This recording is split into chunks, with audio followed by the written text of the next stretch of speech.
मंदिर के ऊपरी भाग में बने स्पेशल कमरे से नीचे का सारा नज़ारा दिखाई देता था। वह इस कमरे में आराम करते हुए मंदिर में आने वाले भक्तों को देखते रहते थे। वैसे तो उन्हें मर्द भक्तों से इतना मतलब नहीं रहता, पर उनमें से केवल ऐसे भक्तों पर ही निगाह गड़ाए रहते थे जो उन्हें पैसे वाला दिखाई देता। इससे उलट वह मंदिर में आने वाली उन लड़कियों और औरतों को खास निगाह से देखते थे जो गरीब घरों की होती थी। वह अपने कमरे से ही उनके चेहरों को पढ़ लेते। उनमें से जिनमें से कोई उम्मीद नज़र आती उन्हें अपने दूसरे कमरे में बुला लिया जाता। इस दूसरे कमरे से ही इस कमरे तक आने का सफ़र तय होता था। वह इच्छाधारी बाबा कहे जाते थे। अब थोड़ा इच्छाधारी बाबा का इतिहास जान लेते हैं। उसका असली नाम मूलचंद था। वह शुरू से ही शान शौकत से जीने के सपने देखा करता, पर वह ज़्यादा पढ़ा लिखा नहीं पाया था, तो उसे जो सरकारी नौकरी मिली वह क्लर्क की थी। यह नौकरी भी मूलचंद को इस वजह से मिल गई कि उसके पिताजी भी सरकारी नौकर थे और रिटायर होने से पहले एक हादसे में उनकी मौत हो गई थी। मूलचंद को आसानी से नौकरी मिली तो उसके सपने जोर मारने लगे। अपने सपनों को पूरा करने के लिए उसके पास घपला करने के अलावा और कोई दूसरा रास्ता नहीं था। क्लर्क की तनख्वाह तो इतनी होती नहीं कि वह उसमें ऐशो आराम की ज़िंदगी बिता सके। घपला किया और पकड़ा गया। मूलचंद ने जितने रुपयों का घपला किया था उनको अपने एक दोस्त के पास रख दिया था, ताकि अगर वह पकड़ा भी जाए तो उसके पैसे महफूज रहें। मूलचंद को भरोसा था कि वह पकड़े जाने के बाद इन्हीं पैसों की रिश्वत खिलाकर अपने आप को बेदाग साबित कर लेगा, पर ऐसा हुआ नहीं। न केवल उसे नौकरी से निकाल दिया गया, बल्कि उसके खिलाफ पुलिस थाने में रिपोर्ट भी दर्ज करा दी गई। रिपोर्ट दर्ज होते ही उसके पैरों तले जमीन खिसक गई। डर के मारे वह फरार हो गया। पुलिस मूलचंद को ढूंढती फिर रही थी और वह यहाँ वहाँ छिपते हुए दिन काट रहा था। पुलिस के साथ आंख मिछोली के दौरान ही वह एक मंदिर के पास पहुंचा। उस पुजारी ने उसे छिपने में बहुत मदद की। बाद में मूलचंद को पता चला कि वह पुजारी खुद भी सालों से ऐसे ही पुलिस से छिपता फिर रहा है। उसने तो अपनी पत्नी का ही खून कर दिया था। मूलचंद ने भी सोचा, कितने लोग ऐसे हैं अपने आप को छिपाए हुए हैं, तू भी यहीं चोला पहन ले। मूलचंद तब तक वहाँ छिपा रहा जब तक उसके बाल और दाढ़ी मूछ नहीं आ गई। एक दिन वह भगवा चोला पहनकर वहाँ से निकल पड़ा। उसने अपना नया नाम इच्छाधारी बाबा रख लिया था। अब उसे पुलिस का कोई डर नहीं था। इच्छाधारी बाबा ने अपना जो नया ठिकाना बनाया वह एक रईस रम्मू का पुरखों का मंदिर था। इस मंदिर में बहुत सारी ज़मीन लगी हुई थी। इस ज़मीन को रम्मू ही जोतता था और सारा पैसा अपने इस्तेमाल में ही खर्च करता था। रम्मू को अपने पुरखों से इस वजह से चिढ़ होती थी कि इतनी सारी ज़मीन मंदिर में लगा दी और इतनी कीमती ज़मीन पर मंदिर बना दिया। वह मंदिर जिस जगह पर बना था उसकी कीमत आज लाखों रुपए में हो गई थी। उसे एक ऐसे आदमी की तलाश थी जो मंदिर से आमदनी करा सके। मूलचंद यानी इच्छाधारी बाबा से रम्मू की एक डील हुई। इच्छाधारी बाबा ने उसे हर साल एक मुश्त मोटी रकम देने की लिखित करार कर दिया था। इसके बदले रम्मू ने पूरा मंदिर उसे सौंप दिया। रम्मू का भार हल्का हो गया। अब उसे अपने पुरखों से इतनी नाराज़गी भी नहीं रही। इसी बीच इच्छाधारी बाबा मंदिर से पैसा कमाने की कला सीख चुका था। अब समाज में इज्जत भी मिलने लगी थी। वह तू से आप हो गया था। रम्मू ने इच्छाधारी बाबा की योजना के मुताबिक उन्हें बड़ी धूमधाम और उनसे जुड़ी अनेक कहानियों का प्रचार कर मंदिर में बिठा दिया। मंदिर में एक पंडित था, रामलाल, जो कुछ मंत्र वगैरह पढ़ लेता था। वह मंदिर में भगवान की पूजा करता और अपना पंडिताई धर्म निभा लेता। सपने तो वह भी बहुत सारे पाले हुए था, पर उसके पास इच्छाधारी बाबा की तरह खुद पर यकीन और चालाकियाँ नहीं थी। इच्छाधारी बाबा को एक ऐसा ही आदमी तो चाहिए था, इसलिए उन्होंने उस पंडित रामलाल के सिर पर अपना हाथ रखकर यह भी समझा दिया कि अगर उसने उनके कामों में रोड़े अटकाए तो उसकी खैर नहीं। रामलाल वैसे भी इच्छाधारी बाबा को देखकर घबरा चुका था। उनकी धमकी को सुनकर और भी घबरा गया। वह इच्छाधारी बाबा के पैरों में गिर गया और कसम खा ली कि बाबा न केवल सारे कामों में वह हिस्सेदार बनेगा, साथ ही हर राज को भी बरकरार रखेगा। इच्छाधारी बाबा को अपना जलवा बनाने में ज़्यादा मेहनत नहीं करनी पड़ी। वह जल्दी ही समझ गए कि जो अपने चेहरे पर जितनी मुस्कान लिए रहता है, उसके दिल में उतने ही दर्द छिपे होते हैं।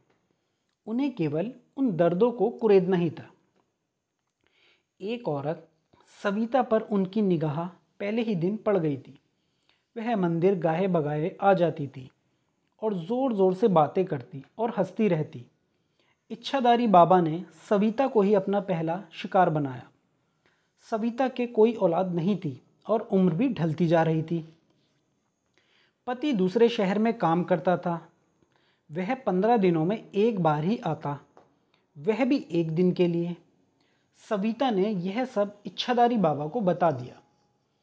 उसकी बातें सुनकर बाबा जी की हवस जाग गई। फिर एक दिन सविता को अपने कमरे में बुलाकर बाबा जी ने उसकी कोख में अपना बीज रोप दिया। सविता की खुशी का ठिकाना नहीं रहा। वह पेट से हो गई और बाबा जी के लिए खिलौना बन गई। वह जब चाहते उसे बुला लेते और अपने कमरे में मौज करते। सविता का पेट अब बाहर की ओर निकाल दिखाई देने लगा था। बाबा जी का मजाक खत्म हो गया। सविता ने एक दूसरी औरत को उनके कमरे में पहुंचा दिया। धीरे धीरे इच्छाधारी बाबा के पास औरतों की लाइन लगने लगी। इच्छाधारी बाबा की नज़र अब नवीन पर गई। नवीन के पास धन दौलत की कोई कमी नहीं थी।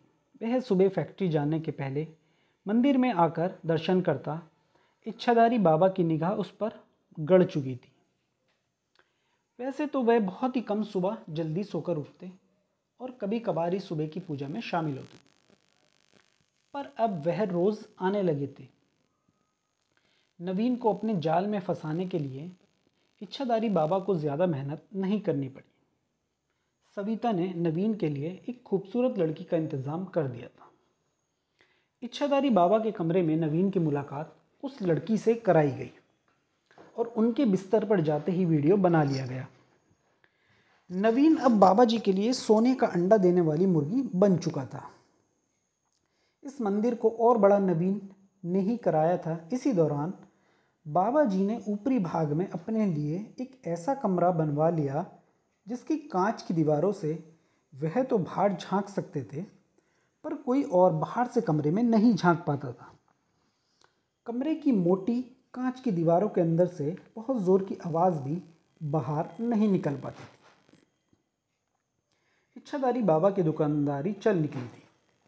मंदिर में भक्तों का जमवाड़ा बढ़ने लगा था और पैसा बरसने लगा। बाबा जी ने पैसा कमाने का एक और खेल चालू कर लिया था।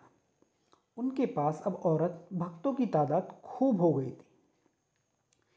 इनमें वह तो शामिल थी ही जिनकी गोद भर चुकी थी, और वह भी थी जिन्हें केवल बाबा जी के साथ से मज़ा मिलता था।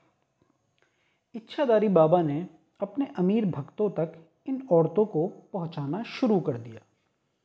बाबा जी के पास उन सब औरतों के वीडियो तो थे ही, इसलिए चाहकर भी वह उनके आदेश को मानने से इनकार नहीं कर पाती थी। बाबा जी को इस नए कारोबार से ज़्यादा आमदनी हो रही थी। रम्मू ने जब अपना पुरखों का मंदिर इच्छाधारी बाबा को किराए पर दिया था, तब उसे भी उम्मीद नहीं थी कि बाबा जी इस मंदिर को इतना चमत्कारिक बना देंगे कि पैसा बरसने लगेगा। उसे तो लग रहा था कि कुछ ही दिनों में बाबा मंदिर छोड़कर भाग खड़े होंगे। पर जब मंदिर की चर्चा दूर दूर तक होने लगी तो उसे बाबा जी से जलन होने लगी थी।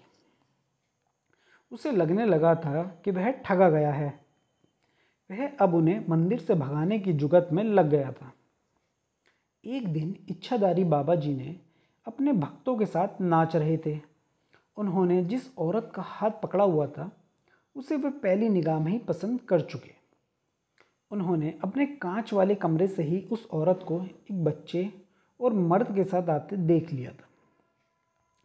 उस औरत की उम्र ज़्यादा नहीं थी, लंबे काले बाल। बाबा जी ने उस औरत को दर्शन देने का मन बना लिया, इसलिए वह अपने कमरे से नीचे आ गए थे। उस औरत ने अपने सिर पर आंचल रखकर पूरी श्रद्धा के साथ बाबा जी के चरणों पर अपना सिर रख दिया और बाबा जी ने आशीर्वाद देने के बहाने उसकी पीठ को सहला दिया। इसके बाद बाबा जी उस औरत का हाथ पकड़कर नाचने लगे। मंदिर के अहाते में जमा सभी भक्त भी बाबा जी के साथ नाच रहे थे। वह उसे यहाँ वहाँ छू रहे थे।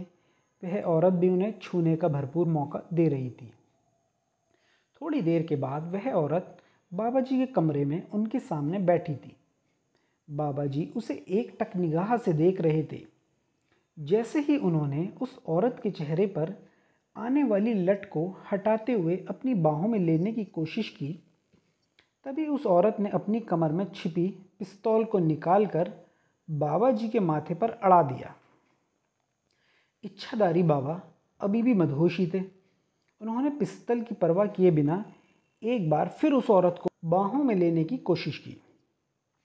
अब की बार पिस्तौल से गोली निकल चुकी थी, जो तेज़ आवाज़ के साथ कांच की दीवार से जा टकराई। गोली की आवाज़ बाहर नहीं गई थी, पर अंदर ही उसने इतना धमाका किया था कि बाबा जी का सारा नशा गायब हो चुका था।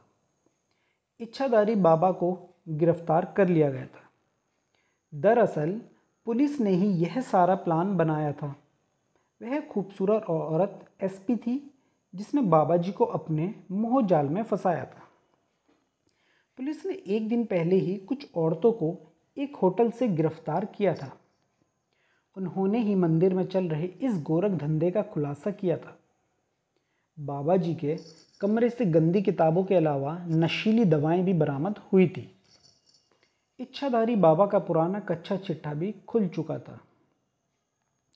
ऐसे ही और स्टोरी के लिए प्लीज़ वीडियो को लाइक, शेयर एंड चैनल को सब्सक्राइब ज़रूर करें। Thanks for watching.